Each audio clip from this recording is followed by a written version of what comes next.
Hello, and welcome to another episode of the Influence Economy podcast. I'm your host, Shayna Davis. And before we get started, I'm glad you're here, but I need you to do me a favor. So, wherever it is that you are listening to this episode, I want you to take a screenshot. And with that screenshot, I want you to post it on your LinkedIn, tag me here at Shayna Rattler Davis, and then I just want to hear your biggest aha moment or your biggest takeaway from this episode. And the reason why I do that is not because I care about downloads and many of the metrics that hosts measure, but what I do care about is the fact that far too many leaders they just don't know how, I guess I should say. They don't know how to cultivate those external signals, the external credibility and influence that the new world demands. And the more times that these episodes are shared, they will actually be exposed to the signals that they need to develop in order to be able to lead better. So I appreciate you in advance for being willing to share. So I'm flying solo today, no guest. But I think that this is going to be a very impactful episode for you, especially if you are in the process of raising around or you're getting ready to raise around. But I want to start by let me say something that a lot of people in the funding world, they're thinking, but they're not saying out loud. Your deck is not the problem. Your tech is not the problem. And spending another 3 weeks perfecting your pitch narrative, your competitive slide, or your go to market model, that's not actually what gets you funded. And I know that that can be uncomfortable because the deck is the thing that everyone tells you to obsess over. But I think that's the artifact. It's the deliverable. It's what you hand someone and say, here, this is us. But here's what I've watched happen over and over again inside boardrooms and pitch meetings and investor conversations with especially early stage founders at exactly the moment where everything is on the line. So you have two founders, they're at the same stage, same market, genuinely comparable technology. And one of them, they walk into the room and the investors already know who they are because they've seen their point of view. They've watched them show up in industry conversations. They formed an opinion before the first slide ever loads. And the other founder, they walk in and they spend the first 20 minutes of the meeting trying to establish that they belong there. Same deck, completely different outcome. And the difference has nothing to do with the technology, the TAM, or how tight the financials look. It has everything to do with what the investor already believed before that meeting even started. So here's what I want you to understand about how early stage investors actually think. By the time you're sitting across from them, they have already started making a decision. Not consciously, not always deliberately, but the process has already started before you ever even pull up your Zoom or pull up to their office if you happen to be meeting with them in person. Because they've Googled you. They've looked at your LinkedIn. They've seen what other people in their network say about you or whether anybody says anything in at all. They formed a first impression before you ever opened your mouth. And here's the part that should stop you in your tracks. Most investors at the seed and series A level will tell you privately that they're not primarily betting on the technology. They're betting on the founder. And there's actually data on this because in a survey of over 900 venture capitalists, and it was published by the Harvard Business Review, when those VCs were asked what matters most in early stage investment decisions, the team ranked above the business model, the market, and even the technology. So what does that mean? The founder is the investment thesis at this stage. Your product is the evidence, but you are the argument. And that means the question isn't just, is this a good opportunity? I actually had a VC tell me a few months ago when I was speaking with them. And they said, if you think about it, most of the technology that we get pitched these days, we've seen something similar. And the technology is also going to change. So the question is not, is this technology good enough? Is this a good opportunity for me to invest in? The question is this a founder that I trust enough to give millions of dollars to? Is this a founder that I trust to navigate every hard thing that is coming? And that level of trust is not built inside of a pitch meeting. That trust is built long before you ever get a meeting. So let's talk about what investors are actually looking at before you ever walk in the door, because this is where most early stage founders are completely invisible and they don't even realize it. Investors are running pattern recognition constantly. That's the job. And the patterns they're running aren't just financial, they're credibility patterns. They're asking themselves things like, does this founder have a clear, distinct point of view on the problem they're solving? Do they show up in conversations where serious people in the space show up? When I look them up, do they look like someone who operates at the level of company that they're trying to build? They're asking, does anything about how they present themselves externally signal that they understand the market well enough to lead in it? And these aren't formal evaluation criteria, obviously. They don't show up on a term sheet, but they absolutely determine whether or not you get to the next conversation or not. And most founders, they're not thinking about any of this. Trust me, I talk to founders every single week at all stages, and especially early stages. They are not thinking about any of this because they're building product and they're hiring and they're iterating, which is all right and necessary. But it means that the investor is Googling them and finding either nothing or finding something that does not match the level of company that they're claiming that they're going to build. And that gap is a credibility gap. And credibility gaps at the early stage, especially, are deal killers. So let me make this even more concrete for you. Imagine you're an investor and you've got a call scheduled with a siege stage founder, say that 3 times fast, building an AI infrastructure play, or fill in the blank with whatever technology you want to actually. Before the call, you look them up. And in scenario 1, their LinkedIn profile, it reads like a resume. Their bio, it's functional but generic. They haven't posted anything in months. There's no indication of what they actually believe about where the market is going, what's broken about how companies currently approach the problem, or why they specifically are the right person to solve it. What they look like a competent operator, but nothing more. And then scenario 2, same founder. But over the past few months, they've been sharing sharp, specific perspectives on LinkedIn about the exact problem their company is solving. Not promotional content, not company updates about what they're building and when they're launching, actual thinking. Let that soak in. They're sharing actual thinking. The kind of thinking that makes you say, that's an interesting way to frame it. Perhaps they've spoken on a panel at an industry event. They've been referenced in a conversation or two that someone in your network was part of. When you look them up, you feel like you already know what they think. So, who do you go into that meeting more exciting about? Who do you give more benefit of the doubt when the questions get hard? Who do you refer to a partner with I think you should meet this person versus I have a call today, let's see. Because the technology didn't change. The market opportunity didn't change.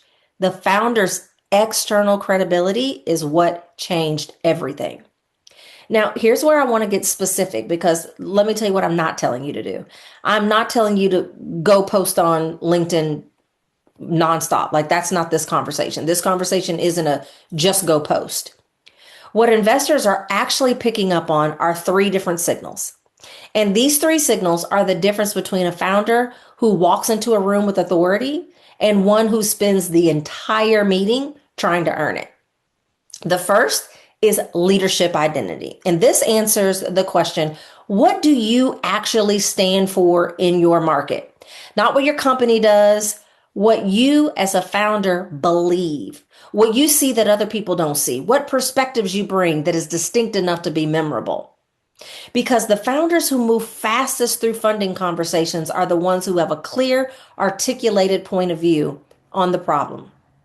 They don't just describe the market opportunity, they name what's broken about how it's currently being addressed. You hear me? They have a take. And investors, they're attracted to founders with takes because a founder with a clear perspective signals conviction. And conviction is what gets a company through the hard parts. So if your identity in your market is blurry, If you could be swapped out with 10 other founders building similar things without anyone noticing a difference, that's a problem. And not because your technology isn't differentiated, it's because you aren't. You're not differentiated.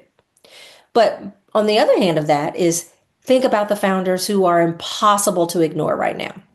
It's not because their technology is, definitively superior. It's because when they talk about what they're building and why they're building it, you feel like they are the only person in the world who should be building it. And that type of conviction and clarity, that doesn't come from technology. I know that's probably not what you want to hear. It comes from a founder who has done the work to understand not just what they're building, but what they believe about the world that made building it inevitable. That's what leadership identity actually is. It's not a personal brand exercise. It's not content strategy. It's the clarity of your conviction made visible. And it's one of the most powerful signals you can send before you ever walk into a room. The second signal is leadership branding. And I want to be careful here because when people hear branding, they think logos and aesthetics and colors, and that's not what I mean. Leadership branding is the visual and contextual clues that shape how people perceive you before you ever say a word. It's things like your LinkedIn presence. It's the quality of your profile photo. It's how your bio reads, whether it sounds like a founder who's building something significant or some mid-level professional updating the resume. It's how you're described when you're referenced in articles, panels, or conversations. All of that is telling investors something. So the question is whether it's telling them the right thing, because perception is set in seconds. So before someone has processed a single sentence of your deck, they've already formed an impression of whether you look and feel like someone who operates at the level that you are claiming. Investors are evaluating hundreds of founders. And the cognitive shortcut they use is, does this person's presence match the scale of what they're building? If the answer is no, it doesn't mean that they're not going to fund you, but it does mean that you're starting behind and you're going to have to work so hard to close the gap in the meeting itself. And that's not where you want the hard lifting and the hard work to be done. Strong leadership branding, it means the investor walks in already believing in your credibility. You don't have to earn it from scratch. You just have to confirm it. And the third signal is leadership messaging. This is how you communicate your thinking externally, not in pitch meetings, before pitch meetings. And you saying things that shape how serious people in your space think about the problem. Are you contributing to the conversation in a way that makes people say, I want to hear more from this person? Or are you only visible when you're actively trying to sell someone on something? There's a version of a founder who only shows up externally when they need something. They go quiet because they're building the product, and then suddenly they're everywhere when it's time to raise. And investors notice that pattern. It feels transactional and it makes everything you say during fundraising feel like a pitch rather than a perspective. That's what you thought you were doing, right? You're like, oh, I got to nail my pitch. But then everything you do, it feels like a pitch and it feels like you're selling yourself instead of actually sharing a perspective that they can buy into. Then there's the founder who has been consistently showing up, sharing real thinking, engaging in real conversations long before they need anything from the market. Long before. So when that person sends an investor a deck, the investor already has context. They already have a frame for who this person is. So then the deck is just confirming something, not introducing something. And that's the difference between a cold pitch and a warm one. And it's not primarily about relationships, because that's what people think, like, oh, it's because they already know you. You already have a relationship. No. It's not about relationships. It's about signals. So here's what I want you to sit with after this episode. If you're in the middle of a raise right now, or you're building toward one, I want you to think honestly about what an investor finds when they look you up today. Not what you plan to build, not what your deck says. What exists in the world right now that tells the story of who you are as a founder? Is your point of view visible? Does your presence match the level of company you're trying to build? Are you saying things externally that demonstrate you understand this market at a depth that makes you the right person to solve this problem?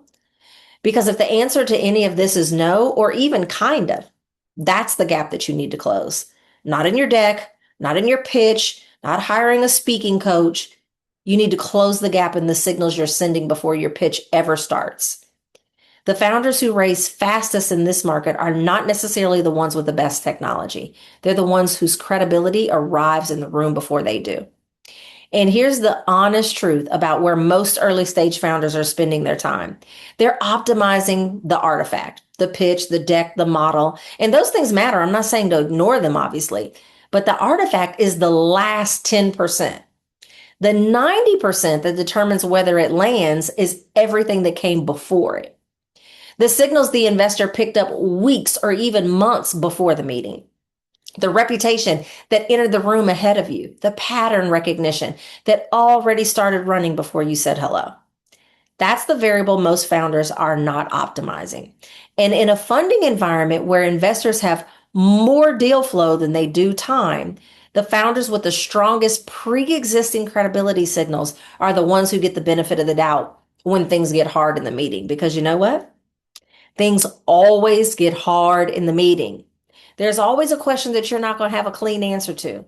There's always a concern that surfaces about the market timing or the competitive landscape or the team gaps.